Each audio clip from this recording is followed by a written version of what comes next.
2, 1. Recording episode 238.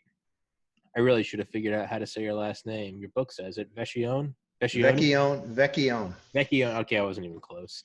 You were close. I was a little close. Author of Crooked Brooklyn. Everybody listen or watching, there it is. I'll link it in the bio and in the top comment. That's great. Little eerie. I started, and I was recommended to you through Bruce Sackman, and I was like, all right, getting into another investigator, but great narrator, by the way. It goes with it perfectly. And it's very good, right? In fact, I'm just finishing up a new one. We got a deal just before the pandemic hit to do another one of these audiobooks. Yeah. About a Sicilian hitman who used to be an informant for me at some point. So shit. Yeah, so we're my writing partner and I are just about finished. We're on the last chapter. We need to turn it in sometime in January. So hopefully you'll have me back when that one. Absolutely, 100%. You don't have a say in the matter of having you back. It's like I tell Bruce. Bruce came on once, and I was like, "You're screwed, man. You're coming on my podcast all the time." But Bruce hasn't narrated his book. Granted, that wasn't you. That was a narrator. But Bruce doesn't have an audio book. No, he doesn't. He doesn't. We're trying. I roast him every time. I'm like, Bruce, what the hell are you doing? Yeah. Well, it's with these publishing companies, it's a matter of money. It's just how much money is the book making? How much money do I have to expend for, or do they have to expend for the, for the actor who reads it and all the production costs, so. No, I told Bruce, we're getting way into this. For everybody listening, why don't you introduce yourself? I'm sorry. I always forget to do that. Well, my name is Michael Vecchione, and I now am retired from the Brooklyn District Attorney's Office.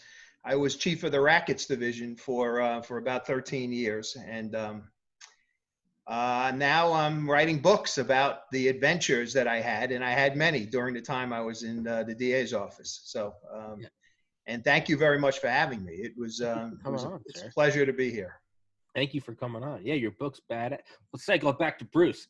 I've told Bruce, I'm like, he said the same thing. He's like, I don't know how much it costs, how much. I was like, Bruce, just grab your book, come on my podcast. I'll start recording. I'll just leave the room for 8 hours and just read your book.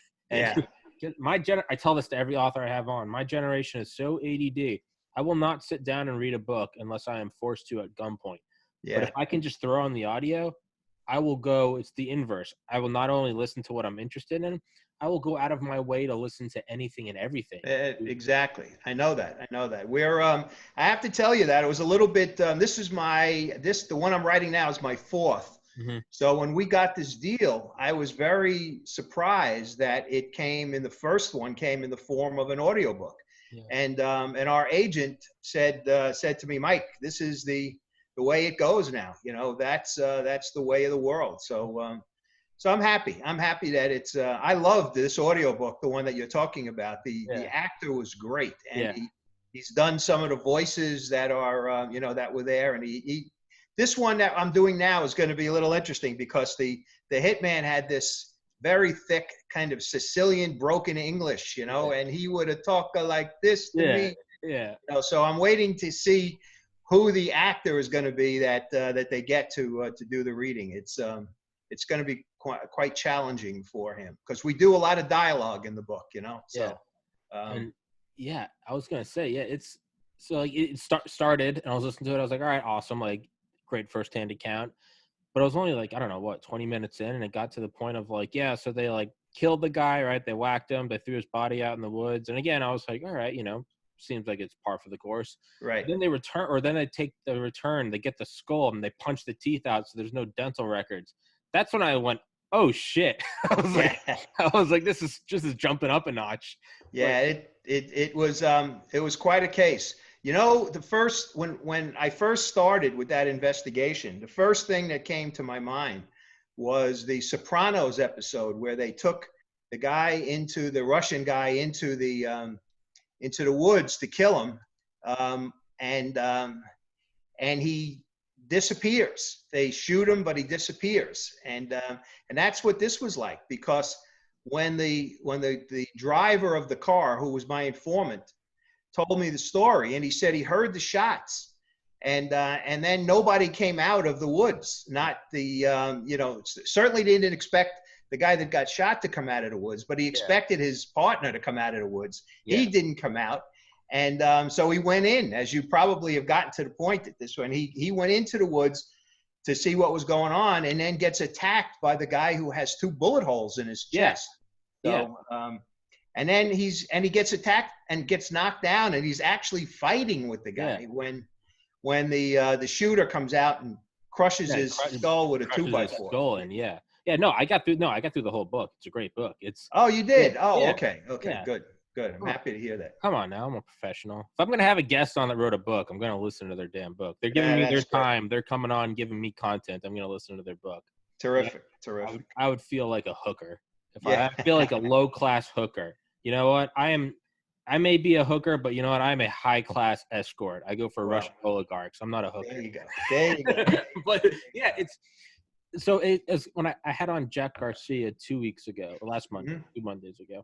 How is he? I know Jack very well. Is he? Yeah, he's healthy. Awesome. Oh yeah. Terrific. He and I text. We text each other memes. He's a funny guy. He is. He's coming on again Monday. But so he was talking about, wearing a wire, and I guess in my mind, because despite all of the like Cold War history I devour, I just assumed that wearing a wire was still the same as like 1950s, and you had like telephone cable in your shirt. No. And I just assumed because, I'm an idiot. I was like, man, how do they still wearing wires? But you go into your book, I mean, they say it's as thin as a human hair, and the guy just weaves it into the lapel. Yeah. I was like, oh, shit. Okay. Yeah. And you know, what it was connected to, those were the microphones. Usually with the technology that we were using, you don't need to use microphones, that the device is so sensitive that it picks it up. But we, in that case, wanted the microphones because the judge, it was obviously, it was a crooked judge who was shaking down a lawyer for money in order to sign a settlement on a big case. Yeah.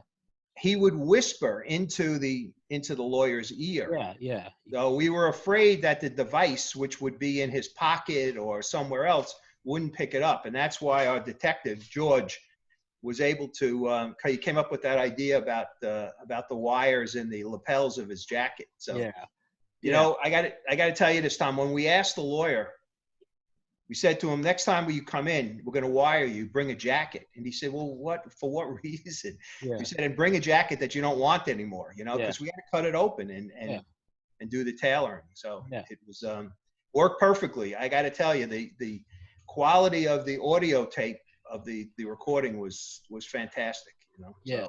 And that sent me off on this like whole mental rabbit hole. If you can't tell, this podcast, there's no topic, we just let it run.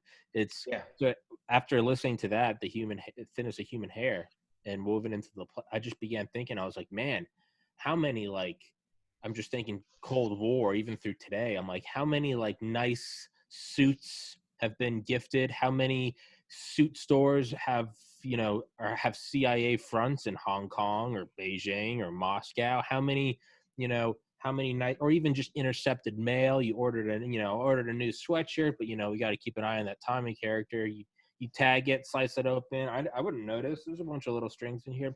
That just got me thinking. Then it got me thinking about like Secret Service and everyone in the White House, and it's like it's probably this whole, I mean, granted, I know they're all connected via there, but it just got me thinking. I was like, oh man, it gets shadier and more shadowy very quickly than I ever imagined. Oh yeah, let me tell you another suit story. Sure. It's in the new book, and it's a little different, but it's a suit story, and it kind of fits in exactly what you were saying. So this guy that we're writing about, he's enlisted by the Bonanno crime family to transport heroin across the country from New York to Los Angeles. Okay. And of course, he has to.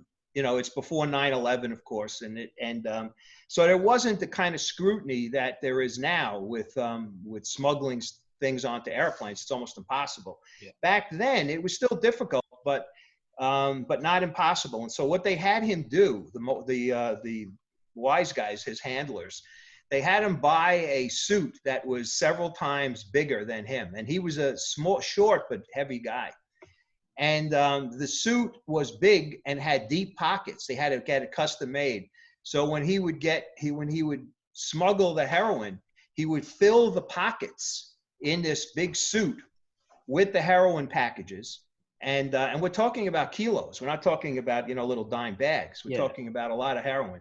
And what he would do is wait until just before the doors to the plane would close, and then rush up with his ticket to the ticket taker and get on. Because no one would, hurry up. And no one cared because he was a heavy guy. So he had this big fat suit on, but the fat was really packages of heroin. And he did it and he couldn't fall asleep, of course, on the cross-country trip because they were afraid that, someone would get wise and maybe touch him or wake him up or something. And they were afraid that would blow the whole deal. Yeah. He did several of those trips, about 15 of them, across the country with the packages of heroin, and never got caught once. So it's unbelievable. Insane. Yeah. I moved home in 2016 from Georgia up here to Maryland, and I just threw all my clothes in like trash bags, just big black trash bags, and didn't think anything. Just threw it in the back of my little Honda Civic. I mean, I had been in a college town for like 6 years. Right. Drove home and just kind of being, there's no other word for it, just being lazy. I just didn't take them out for like months because I don't know, I had workout clothes, I had clean socks. I was like, I don't need all that other shit, just being a guy. But I was also going up and I was visiting my grandmother in New York. So like once a week for like a year, I was just driving from Maryland to New York. And I remember one time my dad walked out and was like, saw my car and was like, what is all that? And I was like, oh, it's just clothes. He's like, you're going up and down this corridor? I was like, yeah. He was like, you're going to get pulled over by a black SUV one day because they're going to think you're a mule. And I was like, for what? And now I'm like just packed to the ceiling with like trash bags, and I'm going through like downtown Manhattan and stuff. I'm parking for hours in weird spots, doing nothing wrong. But in my mind, I'm like, I didn't do anything wrong. But yeah, that might not have been a good idea. But, well, let me tell you another story about on the same topic. Sure. So the same guy was tasked with flying to Miami, meeting a guy down there who had a red Porsche, a small red Porsche. He was his compadre in this whole operation. And he met him. And the reason that my guy was going down there was to literally ride shotgun in this 2-seater Porsche with 100 pounds of heroin in the back of the Porsche. And they drove from Miami all the way to Brooklyn. And the question that I had for him was, how the hell did you not get stopped? And he didn't. But when he testified, this guy was so good as a witness. He was called by President Reagan's Commission on Organized Crime to testify in front of Congress. And one of the commissioners asked him, why did you have the shotgun? And his answer was, I can't guard heroin with a lollipop in my pocket. I have to have I have to have a shotgun on, because they were afraid, not of the cops. Yeah. They were afraid of, somebody, a highwayman, to use a very odd term at this point, but someone to steal all the heroin. So, but he did that a few times, all the way up the Eastern Seaboard without getting stopped once by the police. The commissioners on this commission were shocked that law enforcement, that they got through law enforcement. But when you think about it, if you don't give the police any reason to stop you, they're not going to stop you, So two guys riding in a red Porsche from Miami to New York is not necessarily going to cause, I think I would have used a different car because it is a flashy car, but they made it. And, but that might be even the move, is to use a flashy car. Hide it in plain sight. Be like, these idiots wouldn't possibly be doing this because they're in such a flashy car. Yeah, right? Exactly. Maybe it's just I don't know, two bachelors in a flashy car, whatever. They're living their best life. Yeah. Well, he did it. He did it. So that's what I always think of, is like, man, if you really wanted to traffic drugs, what you'd do is like you'd put it in cars of people that don't know they're even trafficking. Like, right? Yeah. That'd be the way to do it. I don't know how you would do it, but I don't necessarily mean like someone's trafficking something and they're not in the need to know, so you don't tell them what it is. I mean, like, you would somehow, in all of my crime brilliance, like, I know what I'm talking about, you'd somehow find someone that didn't even know that they were trafficking, like a U-Haul truck. You would just, GPS tag it, just because that's going to be the most because they actually don't think they're doing anything wrong. Right. Right. Yeah. It's happened. It's Yeah. happened where they duped people into thinking that it's one thing and really it's something else. So it's not unheard of, you know. So Yeah. but So, the other thing with this guy is that they sent him to Chicago a number of times too to mule heroin back and forth, and but not with a plane, with a train. And the reason is because he was trafficking it with in suitcases. And if he was on a plane back then, if you had a suitcase that size, you would need to check it. So they didn't want to run the risk of somebody getting nosy and opening it.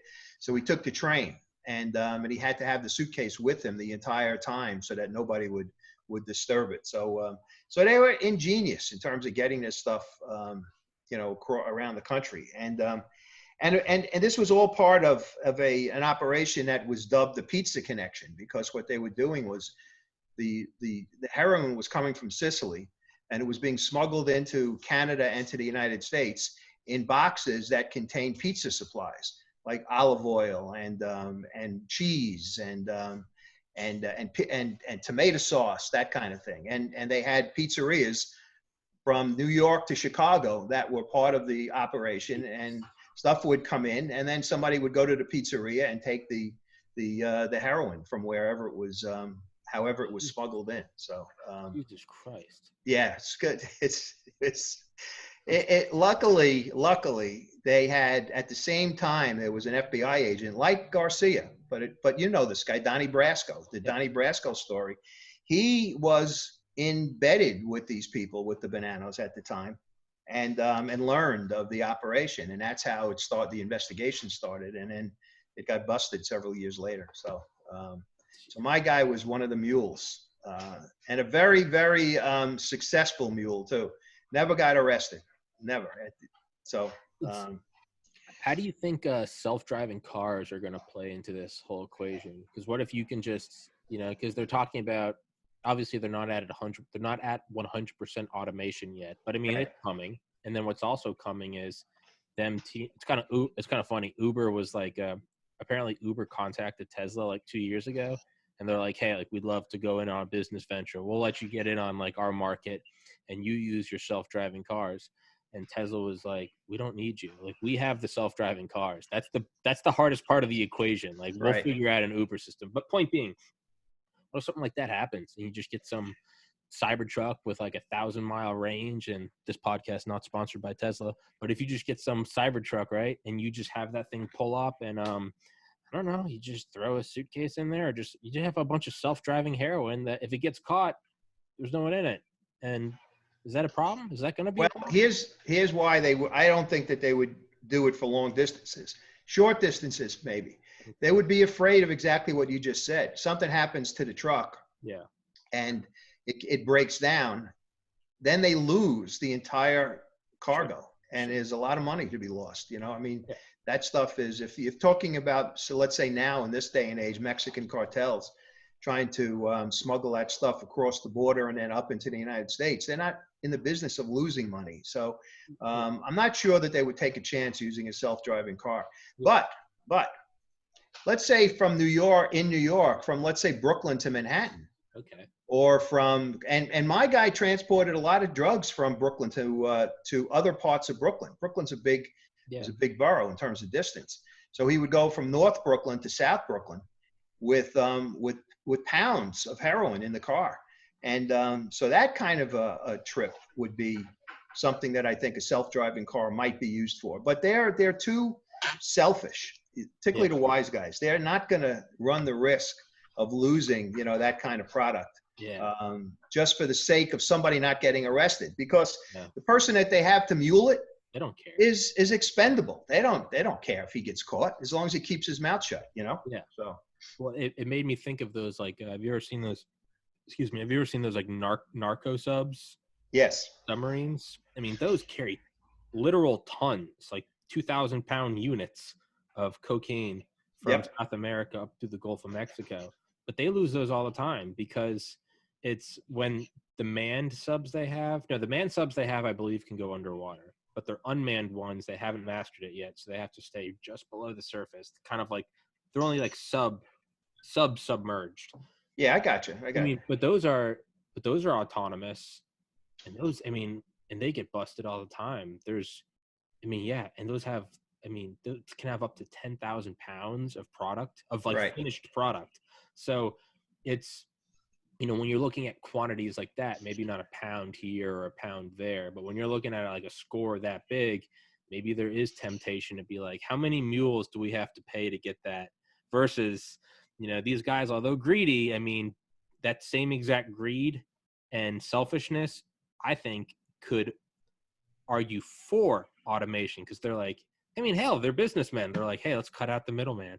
Yeah, but here's what happens. The first time one of the cars gets busted with the stuff in it, So now the police are on the lookout for cars with no drivers, and they know that they're being used by so it's an idea, but one that I think needs a lot more thought. I realized as I'm saying this, I'm like, I'm trying to put together this argument in my head, and then I'm like, oh, like I'm literally talking to a guy that busts this shit. And I'm like, why am I trying to be like, no, let me explain to you. Like, I know you think you got an idea, Mike, but I'm friends with, you know, I just read a book called Crooked Brooklyn. So let me tell you about what I learned. But to do kind of complete 180 with when they're surveilling the judge, right? And they're putting this stuff in the ceiling, the hole in the ceiling and all that shit. And the guy doing his little cigar dance and, you know, taking the 200 out and all that stuff. Yeah. How high up does that go? Do you think that, I mean, because that, I mean, that's, you, I always think of just like, you know, that'd be like a stupid person like me. I'd be a mule and I would get caught doing something. But a Supreme Court judge for the state, I mean, how high up does it go? And how easy is it? The three judges that were caught by, you know, me in this investigation, it was individual. There was no other way. There was nobody else involved. And the reason for that is the judges who were involved couldn't take a chance that if they were involving someone else, because they didn't have to involve anyone else, but if they did, there was a chance that that person would give them up. Now, what happened with the first one was he was greedy, and he told the lawyer this is the case in which the lawyer was representing the infant and in order to have the infant's settlement completely done, a judge had to sign off on it. So the judge took advantage of it and said, pay me, otherwise I'm not going to sign off on the infant settlement. The problem was that he picked the wrong guy. You know, the lawyer at the time, and I'll tell you what I mean by that. The lawyer at the time was concerned for himself, and also maybe thought that this was a sting and he was going to get caught if he didn't give it up. So he gave it up.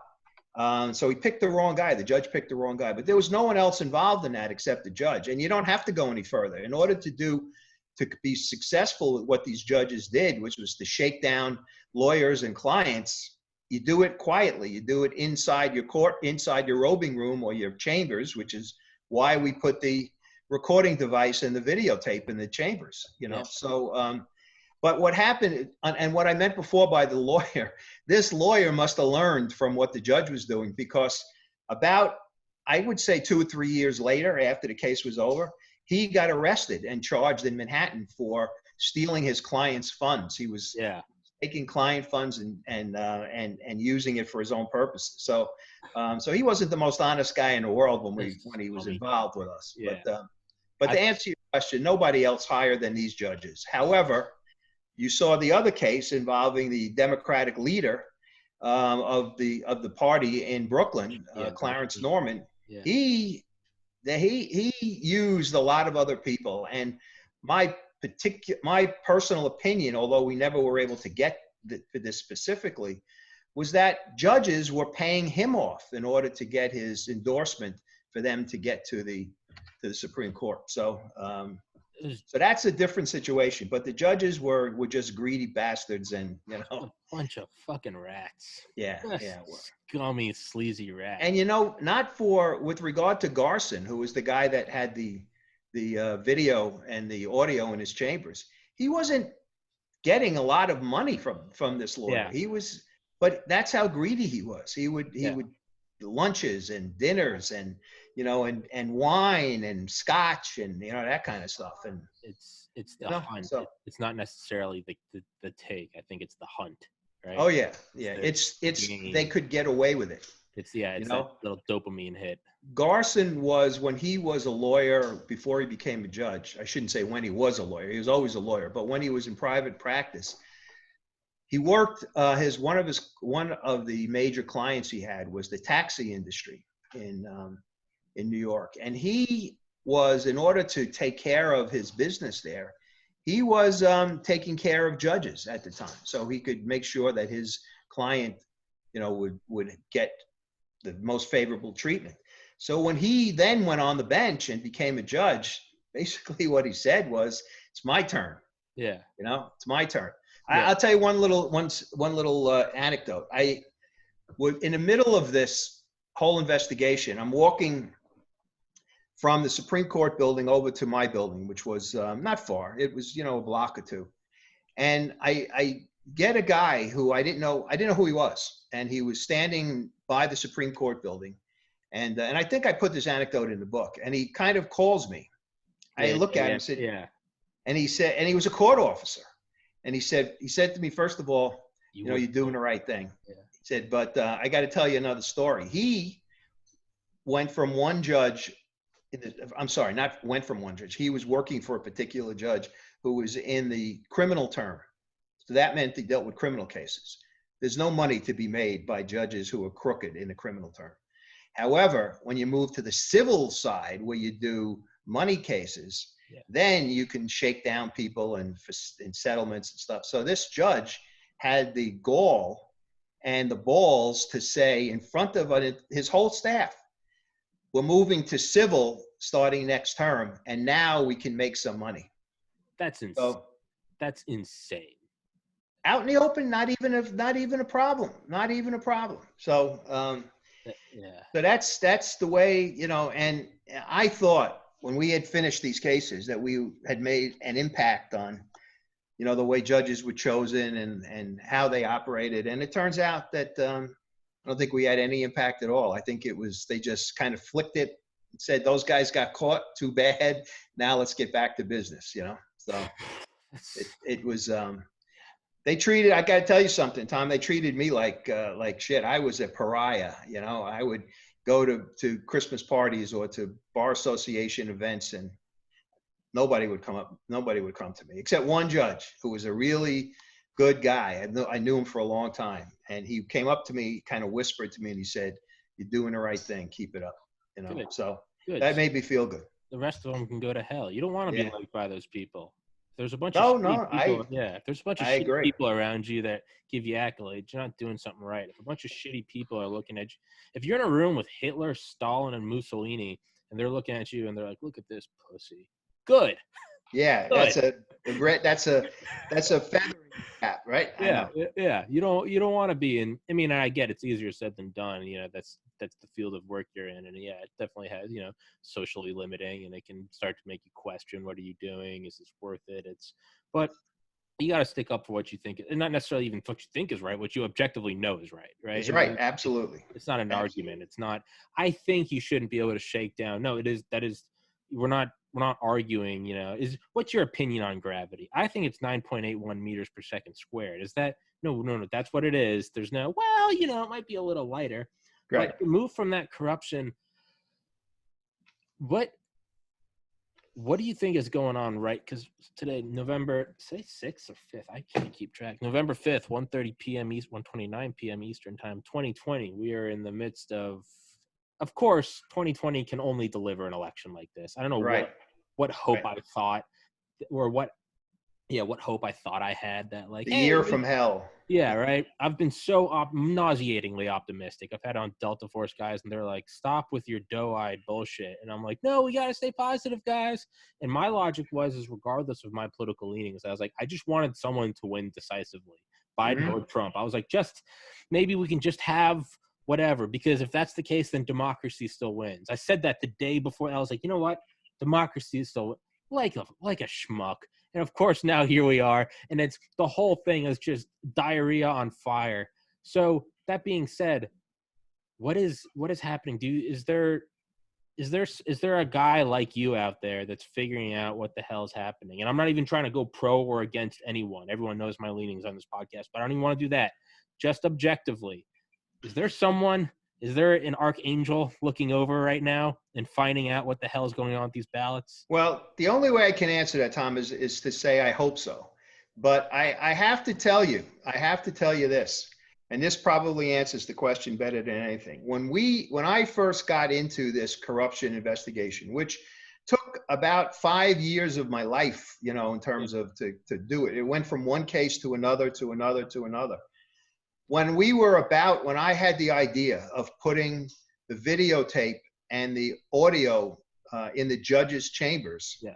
And I went to a guy who worked for me, who had been around a long time. He had done a lot of investigations. He had done a lot of organized crime investigations, was involved with wiretaps.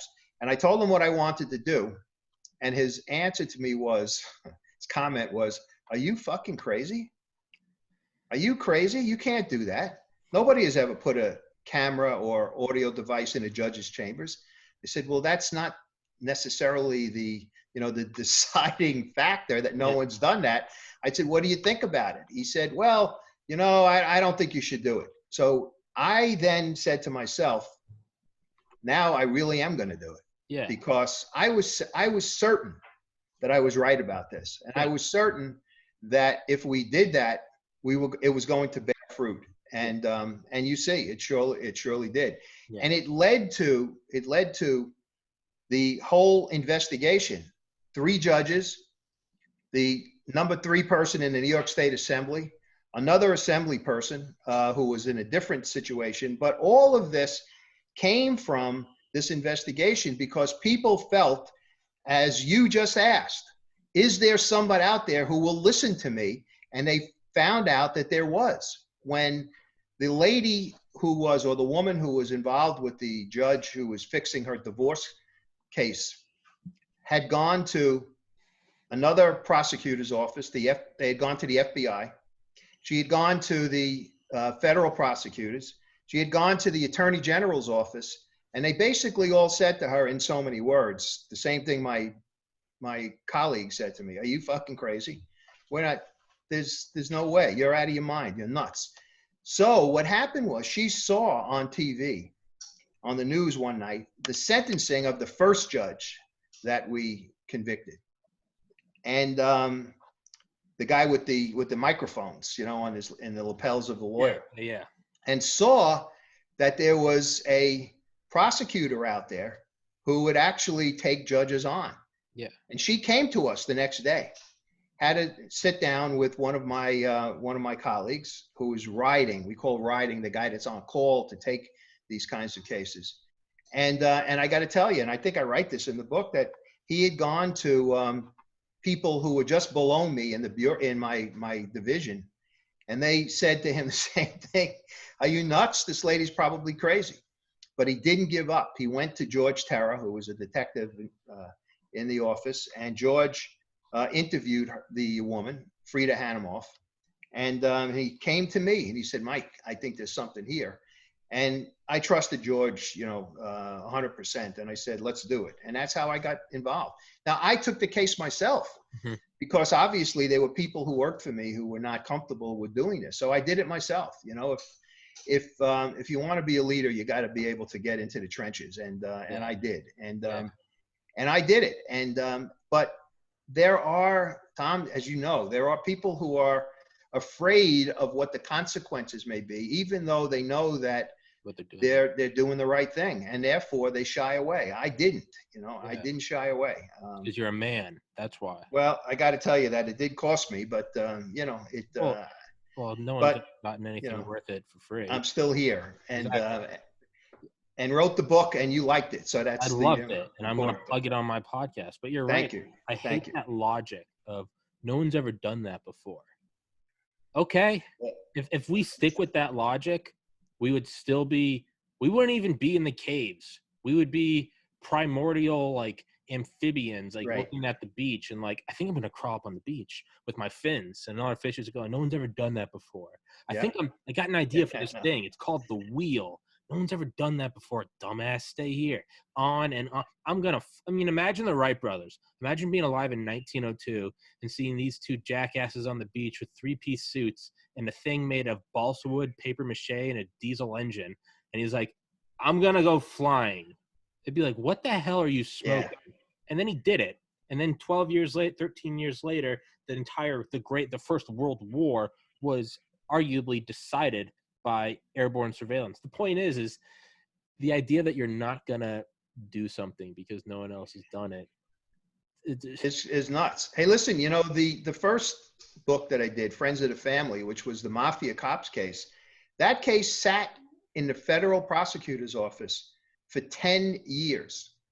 The allegations sat in boxes for 10 years until Tommy Dage, the detective who worked with me, came to me and said, I got this. You want to do something? Now, this is another case. You imagine sitting around and taking on two detectives with a 10-year-old case? I haven't read that. Is that one on Audible? I don't think that they did an audiobook of it, but it's probably going to, because we just signed a big deal with, are you familiar with Terry Winter, the writer? He wrote Wolf of Wall Street. Oh, okay. Yeah. Sopranos. Okay. Yeah. Boardwalk Empire. Yeah. Okay. Well, he is now signed on to do this, to do Friends of the Family as hopefully a TV series. We're very, very close. Yeah. We signed it. So I think what's going to happen is HarperCollins, which was the publishing company, is going to more than likely re-release the book. And I'm going to push them for, to do an audiobook, because I think that that's the way of the world. Well, yeah, it's like I tell Bruce, who I love you, Bruce. If it's not on Audible, I'll go and buy it on Kindle, and then you can get your phone to read it to you. The problem is it's in that shitty robot voice. It'd be like, look at Brooklyn by Michael Vecchione today, and it's just there's no inflection. It's all. But I was gonna say, Friends of the Family. Let's backtrack from that. That could be another episode, and I will buy that on Kindle, and you and I can do an episode on that. So let's don't spoil it. Don't spoil it. Let's divert. No, I won't. Okay, it's a terrific. These guys, these two detectives, thought they got away with this. They were mob payroll, killing people for the mob, and they thought that they retired. They were in Las Vegas, living in Las Vegas, 10 years, and then we. Right now, I'm gonna go on Kindle right now as we're talking. I'm going to buy it. Friends of the Family. For everybody listening, just stand by. Friends of the Family. Come on. Family. Yeah, you might have to put one of our names in, the authors. Yep, there it is, top one. There you go. Friends of the Family. And got it. Terrific. Well, when you read it, after you read it, have me back. We'll talk about it. It's another. I will. Another unbelievable case. And I'm sure you can track your sales, so you can call my bullshit. I did just buy it. So, what do you think, as someone that did surveillance like this, what do you think about something like Project Veritas that seems to be getting a ton of shit from all sides this year, and they do have leanings, that's undeniable, and I get it, and I can get if people that don't lean that way can cognitive dissonance can kind of push it away. Sure, I get it. We all do it. You see someone you like getting bad rep and you just kind of block it out. We're all guilty of it. We do it with sports teams. We do it with lovers, whatever. But there does seem to be a certain, and your book proved this, there does seem to be a certain objective, concrete quality to just a video or audio of someone incriminating themselves. And I feel like in a world right now where it's all an information warfare from the left and from the right, from Fox and CNN, from the DNC, from the RNC, everyone's trying to screw each other and paint everyone in a bad light. And you never know what's real, what's fake, what's an actual email, what's a manufactured email, what's foreign intelligence. I mean, it is, as Dale Comstock, the guy I've had on here who worked for the CIA, said, it's a foggy forest of mirrors. I feel like the only way to kind of cut through all this bullshit is you do have to do what you guys did. And you just have to get video and audio of the person doing the thing that you are claiming they did. There's no question that makes a case. Listen, I've done many trials in my career, Yeah. I've done many investigations. I've done some where I took other people's work and did the cases, but I've done a lot myself. And when you have concrete evidence as opposed to a witness just telling you Yeah. or telling a jury what happened, it's like night and day. Yeah. Particularly with cases involving, wise guys, because you could get a million witnesses, not witnesses in sense that I've seen it happen, but Yeah. people who hear other people, do stuff and say things and things like that. But the person who's telling that to the jury is as bad sometimes as the person who's on trial. So you need corroboration. You need, when you have it and you have that kind of corroboration like we had with the judges, well, a jury is going to look at it and say, I saw what you just did. It's not, I heard somebody tell me you just did it. I saw it. So, it's very difficult to get around that. And, in the judge case, in Judge Garson with the video, that he and his lawyer actually said to the jury that what you see, don't believe what you see. The lawyer actually said that. And because he said that he did not take any money. So I remember standing up and replaying the tape where he takes the money that was handed to him by the cash that we gave to the lawyer to give to the judge, and he counts out a few bills and puts it in his pocket on videotape. The 200. So I said to the jury, he wants you to believe that what you just saw is a figment of your imagination. So to answer your question, there is no doubt that when you have someone on videotape, audio tape also, when you have someone's voice is also as good, but not as good as the videotape. Yeah. That you're going to be successful 9.9 times out of 10 in terms of a case. There's no doubt about it. And I've done cases. Project Veritas used to bring us cases. Yeah. Corruption cases, of local officials. We had a few, and those, I can tell you, those tapes are invaluable as far as not necessarily, and I mean valuable in the sense that you don't necessarily have to go to trial, because someone looks at that with a lawyer and they say to themselves, I better cut my losses here and do what I can to get out from under this, So it's invaluable. And, that's why we did it. I mean, just think about this, Tom. I'll go back to what that colleague of mine said. No one's ever done that before. Yeah. So let's assume I took his advice and didn't do this. So now I would have a crooked lawyer on the witness stand testifying against a Supreme Court judge. And the crooked lawyer who admits to being crooked says, oh, I paid that guy money. Well, now the lawyer for the judge gets up and cross-examines him and says, well, it's just your word against his honor's word. Yeah. This guy, so. Yeah. Right? What do you have? You have basically sometimes just a tie, and that's not good enough. So we had to have the videotape. Yeah. I mean, it makes sense more and more about, I imagine, you know what a SCIF is, SCIF? Yes. Yes. Compartmentalized information facility. They use them a lot for like hyper classified Air Force projects. They go in, for everyone listening, it's basically, I mean, some of them are bigger, but it's almost like a Connex box that's just, it's like EMP shielded, it's soundproof, there's no video can go in or out, you're stripped of all electronics when you go in. It's basically like the super secret place, right? It's like you and Congress has it. Yeah, Congress used it during during those impeachment hearings, those interviews. Yeah. I mean, it's basically, it's like the grown-up version of like you and a friend going to like the edge of the the recess playground and being in the corner and be like, I have a crush on so-and-so, right? It's grown-up secrets trading. Exactly. But I'm just thinking more and more like, man, if I was ever in the spot of just doing something corrupt, I think you just have to assume that you're being recorded at all times, even without if a doubt.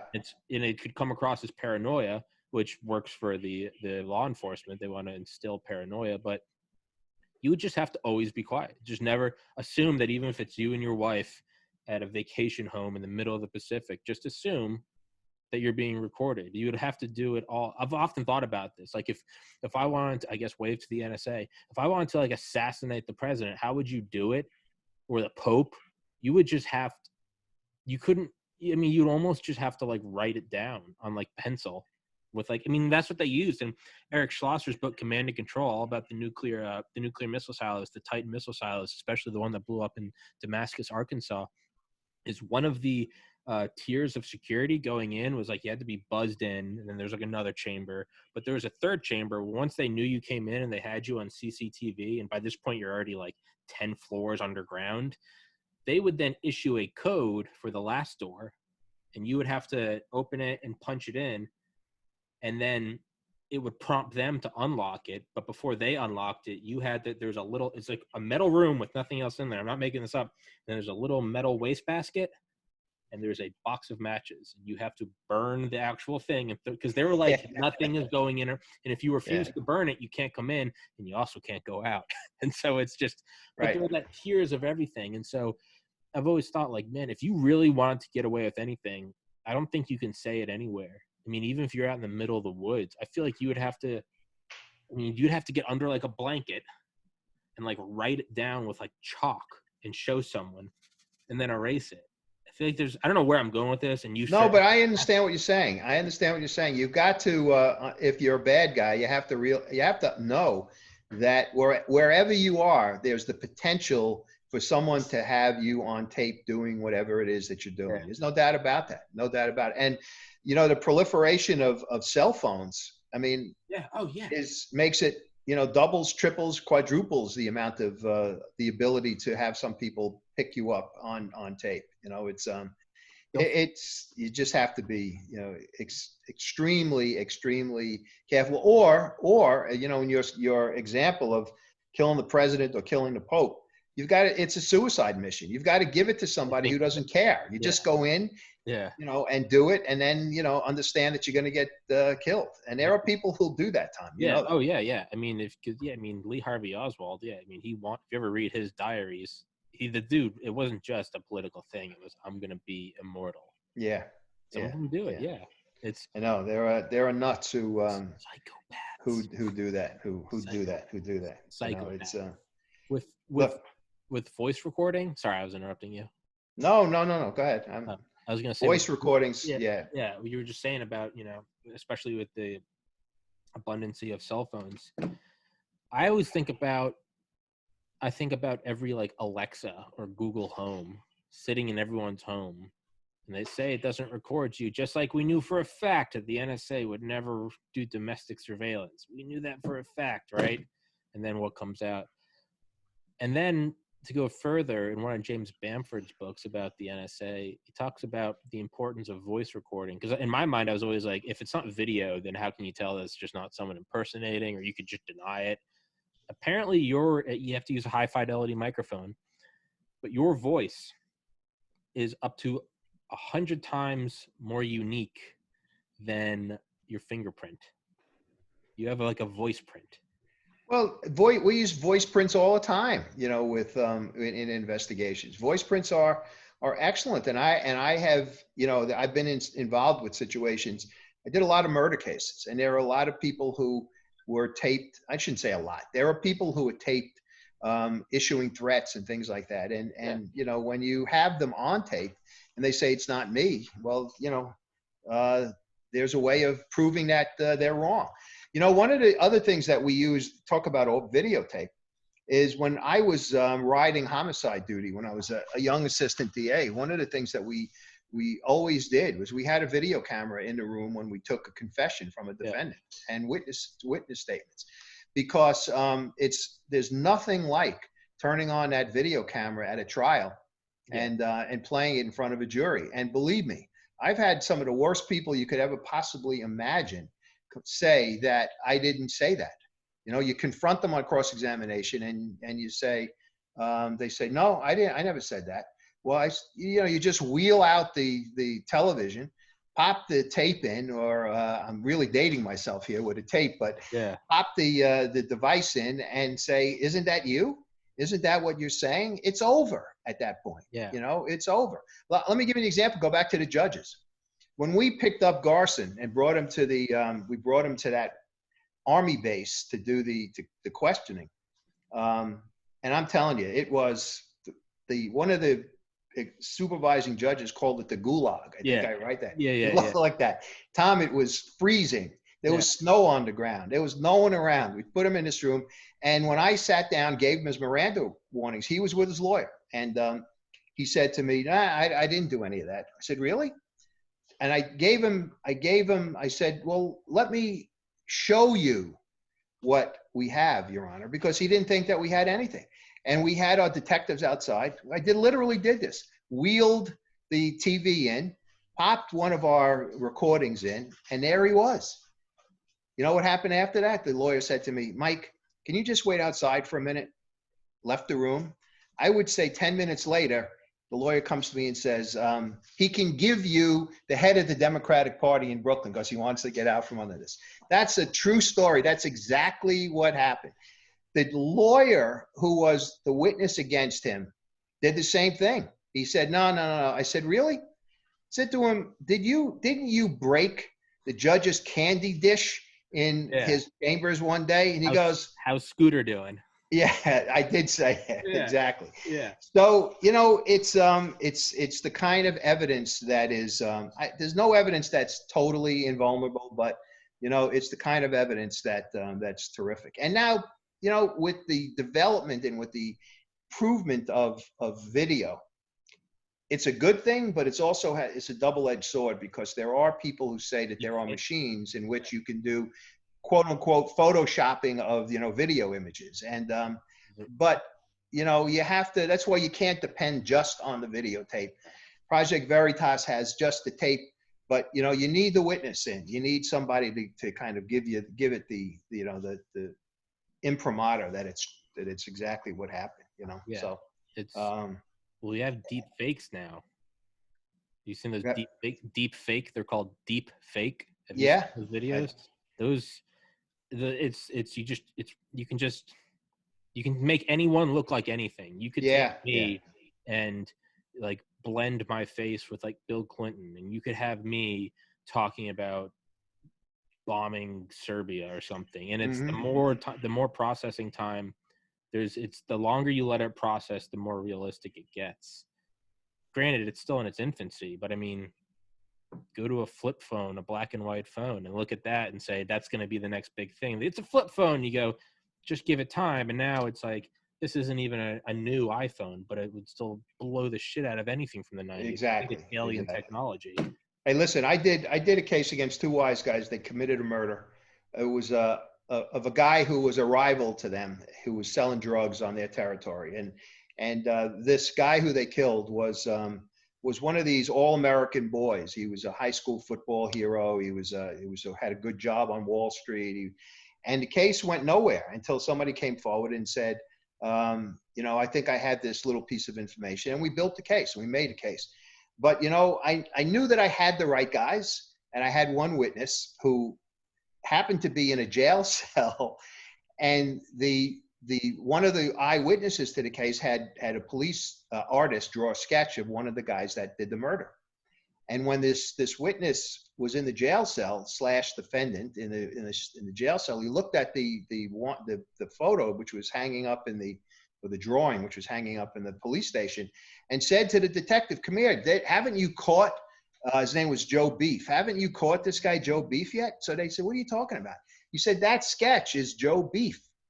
So where I'm going with this is that the ability to have, in addition to to a videotape, the ability to have a witness who has that kind of knowledge of the people that are involved in the investigation or involved in the crime it makes the case that much more, that much stronger. In that case, we had no videotape.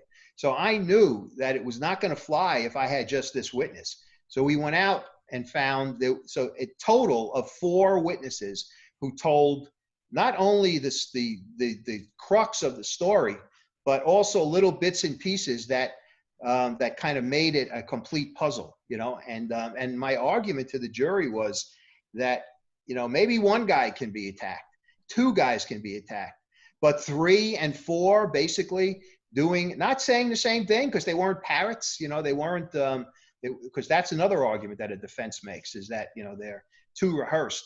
These guys gave little bits and pieces that kind of say to the jury, you know what, that guy does know what he's talking about. And, but that coupled with a videotape would have been, there wouldn't have been a trial, Tom. There wouldn't have been a trial. The defense attorney would have looked to, to plead out and work a deal if we had that. Yeah. But, and it worked. It worked. Yeah. These guys, I convicted both of these wise guys. They're still in jail right now. Yeah. Yeah. So. And in a way, video and audio, that also kind of strengthens I would say it strengthens the justice system, because if that becomes the norm of you have to provide that, if you can get video and audio and it's just like 10 different candid angles and days of me, and every time a subject comes up, I'm just like, oh yeah, no, fuck that. Like, no, I don't do that. Tommy, you sure you don't take money from this guy? I'm like, dude, fuck no, dude. Like, I've got a podcast. I live above my parents' garage. Like, I'm just doing, they get that so many angles. You get to a point where it's like, that guy candidly is like saying in confidence, he has no idea what you're talking about. And so it kind of helps, right? Oh, without a doubt. Granted, again, I'm nauseatingly optimistic at times, so I can see where it's like, you dumb bitch, this is going to be used against you. But yeah, so I got you 5 more minutes. What is going to happen right now? And I try pretty hard not to bring politics in this podcast, but this election's in the air, and it's kind of hard not to talk about it.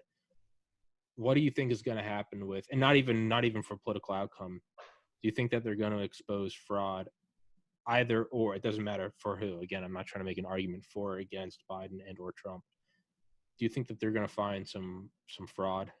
I think so, but I'm so pessimistic about the way that investigations happen in Washington these days that I don't know anything will come of it. I just, I can't imagine a stronger case than what they have already in terms of the whole Russia, dossier stuff, and yet there's not some poor schmuck lawyer for the FBI is the only guy who took a plea. Yeah. Because he admitted to changing documents and to make an FBI form say something that it didn't say. So I believe that that there is a deep state, and I think that absolutely is. I think I don't think it's going to happen. As I said before, now whether or not I do think that this is not going to be settled today, tomorrow, next week. It's going to go a long way. This is going to go exactly, if you could imagine an election in the form of 2020, that's exactly what this is. Yeah, exactly. 2020 is. Yeah. I don't know why I'm so surprised. Of course, 2020 did this. I'm not surprised. I'm not surprised at all. I think that it's I think no matter what was going to be the outcome as far as, the number on election night, that somebody was going to say it's not right and we got to do this, no matter which side it was. Yeah. I do really believe that there was Fox made a big mistake with that calling Arizona when it did, because that had a psychological effect on a lot of people, and there were still votes out there, still people voting. That wasn't incompetence. I think that's psychological. That's right out of the PSYOP handbook. I agree with you. I think that there were, you talk about the never Trumpers. The never Trumpers were everywhere, and including at Fox. And so that was a really big. I remember I happened to be watching. I didn't watch much of the night, but I happened to be watching at that point, and I said, "Whoa, what is that?" Yeah. And I didn't really understand it, but I watched till 5 a.m. and I was just watching, and it was just, I was watching all these, I was watching some of these like more liberal streams, and they're all just like, fuck it, god damn it, Trump won again, and they're just going on. I was watching, it just kind of seemed over, and I was watching it, and like I just screenshotted the electoral, but I remember the reason why I kind of stayed up was because it was at like 2 or 3. I don't know why I'm trying to make it sound like I was exclusively watching. I was playing video games, listening to an audiobook. It was just an excuse. I was like, I got to pay attention. This is American history. Bullshit. I'm just shooting Nazis. And I'm like, I'm doing something good. But I was watching, and I was like, but I just remember seeing the, like, because I kept refreshing, like, the percentage of votes in. I saw it pause because I'm OCD about it. I do this with watching my own videos on YouTube, seeing the numbers go different times. I like watching Right. it changes over time. So I was watching it and I was like, oh, they're kind of freezing. Because I've come to like notice really quickly when something's like sketchy with my stuff. And I was like, oh, they're freezing. And I thought it was my internet. And I kept checking. I was like, they're freezing. I was like, why are they all freezing? And then one by one, these states, none of the ones that had been called for Trump and none of the ones that had been called for Biden, but the ones that were still being decided and were leaning Trump, and this isn't an opinion or a bias, this is a fact. Wisconsin, Michigan, they all the Stopped. voting, they just stopped. And I was like, I know. well, my first thought was like, oh my God, there's like a terrorist attack. I was like, something happened. I was like, 2020, damn it. But then they're like, everyone's going home. And this is only the fourth election I voted in. I'm 30, but I was trying to think. I was like, I'm ashamed, but I actually couldn't remember. I was like, wait, does voting normally stop? I actually couldn't remember. I was like, maybe it does past a certain point. I don't know, midnight. No, counting doesn't stop. The voting stops, but voting counting stops. doesn't. Counting, and I was trying to think, and I was trying to think of 2016, but I went to bed for that. But then I was like, Obama, Romney, Obama, McCain. I was pretty young, but I do remember like Bush, Gore, and I remember that was weird. But I was like, maybe it stopped, and it just stopped. And it stopped in all these, and I was like, that's weird. And then Trump came out at like 2 a.m. and was like, we're gonna halt this because we don't want anyone finding ballots at 4 a.m. And I just kind of laughed. I was like, yeah, that like because that is a thing. Not sarcastically, that is a thing. And I woke up the next morning. I was like, how the fuck did these flip? And then it's like, what? The statistical impossibility that is 168,000 votes came in for Biden in Michigan. Oh, sorry, 168,000 ballots were found.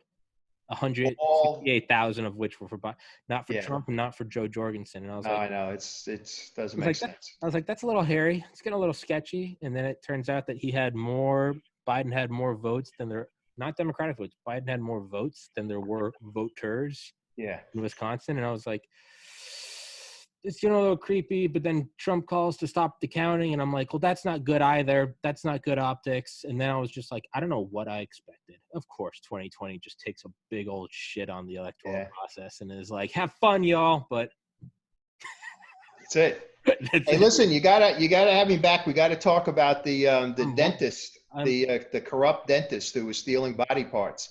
We haven't gotten to that story. Was creepy as hell. I don't know if I don't think you play video games. In the off chance you do, Grand Theft Auto 4, which came out in like 2008. And it takes place in New York, Liberty City. One of the missions is you kind of go like take these two bodies from a morgue and like you bring them somewhere, and the guy he's like, where are you? Like your character's like, what are you doing with these bodies? And he's like, there's a doctor that takes them and they use the tissue. And I remember playing that video game and I was like, that's such bullshit. This is too. And then listening to your book, and I was like, oh my God, they're actually body snatchers. Yeah, absolutely. Absolutely. Well, before Mastro Marino. Yeah, I was gonna say, before we even do the family one, let's set up one for the body snatchers. Sure. By any chance, do you have your calendar? We don't need to do this right now. Any chance you have Sunday the 22nd? That's my next opening. I have guests every day until then. Hold on. I've got that whole week, actually. Yeah, I'm not. It's 22nd. I'm not sure because it's. I'm supposed to be taking my sons out for one of their birthdays on that day. So, how about during the week? How about the 23rd, 24th, something like that? Whatever you want. 23rd. Okay. How about what's 24th looking like for you? That's fine. 24th. Yeah. What time works for you? This time works. We 2 did. p.m. Eastern time. What's that say? 2 p.m. Eastern time. 2 p.m. Sorry, it's. I normally do 2 o'clock. I'm sorry, I'm losing my mind. Yeah, no, that's fine. I'm gonna put you down. That's becoming a thing now, where I'm now scheduling guests at the end of episodes. I don't know why I don't wait to finish recording. I guess I'm just impatient. We're good. 2 o'clock on the 24th. We'll talk about body snatchers. The body snatchers. Yeah, I got you on. It's terrific. That was some creepy. Terrific. That was some creepy shit. Yeah, I was gonna say we can segue into that. My uncle did his residency. He's brilliant. He went to Duke Med School and did his residency at Jackson Memorial in Miami, which does more than 51% of all the organ transplants in the Western Hemisphere. And he worked in the top floor where the helicopters come in, so at the most traumatic spot of the trauma hospital. Right. he told me right before I got into med school, he told me, he said, take organ donor off your card. And I thought he was fucking with me. And he said, take it off. And he goes, because if it's not, I can tell you for a fact, 1, they won't work as hard on you. 2, before the helicopter even lands, you'll be marked up with a marker like a stake. Who's getting what? Because there's a lot of dirty money and people. There's a billionaire that needs a new liver. He goes, he'll get it. I tell people that, and they roll their eyes. This guy is a physician. This guy is a respected physician. And listening to your book, certainly, granted yours was with dead bodies, but still, I don't know. I'm getting old. Don't listen. I'll say this to your audience. This case with dead bodies, as you say, and created more, reaction, or the greatest reaction that I have ever had in all my years, with the families who when we told them that their loved one had been ravaged before they were embalmed or cremated, and I mean ravaged, as you heard from the book. They were beside themselves, and every time the case was on the calendar, we had a courtroom filled with family members who were ready to, if they could, they would have taken Mastro Marino's head off. I tell you, that's how angry they were. And it had nothing to do. When I first called his lawyer and said, this is what we have, he said, well, what's the big deal? It's dead bodies, and it's, just paperwork. There's nothing here. You're never going to get a jury to convict this guy. Well, wait until it's your family. I won't give away the ending at this point, because it's a good ending. That is but people often wonder, they're like, what do you care? It's a dead body. Until it starts to be someone you love, and you realize they're being handled like an expired gallon of milk. Yep. Just go throw it in the woods, and you're like, they're just being ravaged. Just shit. What was that case in Georgia in like the early 2000s? That family that wasn't cremating, they said they were, but they were just stacking the bodies in the woods. Do you remember that? I do remember it vaguely. I don't remember specifics, but me neither. Hey, look, when we raided this guy's garage, he had meat freezers in his garage, and we opened up the freezers, and there were body parts in the freezer. So that is some ghoulish shit. Yeah, it was. Let's save that for the next episode, because we're going to go into it. Thank you, Tom. Thank you so much for coming on. For everybody listening and watching, Crooked Brooklyn, I'll put it in the description and the top comment, and it'll also be in the thumbnail. It is there it is. Fantastic book. It's only like 8 hours, 7-8 hours in terms of audio. That was great. That's very doable. Yeah, everyone listen to it. It's a great book. I thoroughly enjoyed it. I wouldn't have had you on if I didn't enjoy it. I would have been like, Bruce, this guy sucks. Yeah. But no, of course. I liked it. People say that too. I am brutal. I don't give a shit. If someone's book sucks and I think you're gonna be terrible, and be like, dude, get lost. I don't want to talk to you. Your book was awesome. Thank you. Enjoyed it. Thank you. Until next time. Stay safe. Until next time. God bless America.